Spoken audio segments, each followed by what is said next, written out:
ஏன்டா தம்பி கேட்குற? நேற்று பஸ்ஸில் வந்துட்டு இருந்தேன் தஞ்சாவூர்லேருந்து. வர்ற வரல டிரைவருக்கு நெஞ்சு வலி. என்ன பண்ண சொல்கிற? டக்குன்னு டிரைவரை தூக்கி பின்னாடி உட்கார வச்சுட்டு நான் தான் பஸ்ஸை கொண்டாந்து பட்டோட பஸ் ஸ்டாண்டில் போட்டு வர வந்தேன். உனக்கு பஸ்ஸெல்லாம் ஓட்ட தெரியுமாண்ணே? ஆமாண்டா தம்பி. என்னென்ன இது கையில் மயில் இருக்கு? தம்பி இதெல்லாம் சாதாரண மயில் ரகா.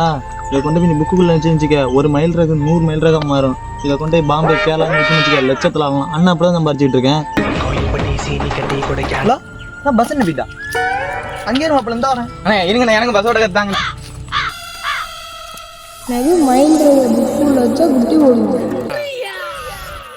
ஐயோ ஒன்று எத்தனை வட்டி போட போதோ, ஒரே ஜாலி தான். என்ன இந்த எருமை புக்கை திறக்குது மூடுது? ஐயோ குட்டி போட்டா கேரளா மேலே கேட்டு போவேன். ஜுஜு ஜுஜு என்னடா அது? ராஜா எல்லாம் ஐயன்னு சொன்னாங்க, மாதிரி புக்கு உள்ள வச்சா குட்டி போடணும். எனக்கு ஒன்றும் தெரியாதுப்பா. அண்டா விட்டுருப்பா. படிக்க சொன்னா தருதலை அட உண்மையிலே குட்டி போடுமோ? குட்டி போட்டுச்சாப்பா? இந்த தருதலை படிக்க சொன்னா குட்டி போட்டுச்சு, ஜட்டி போட்டுச்சு.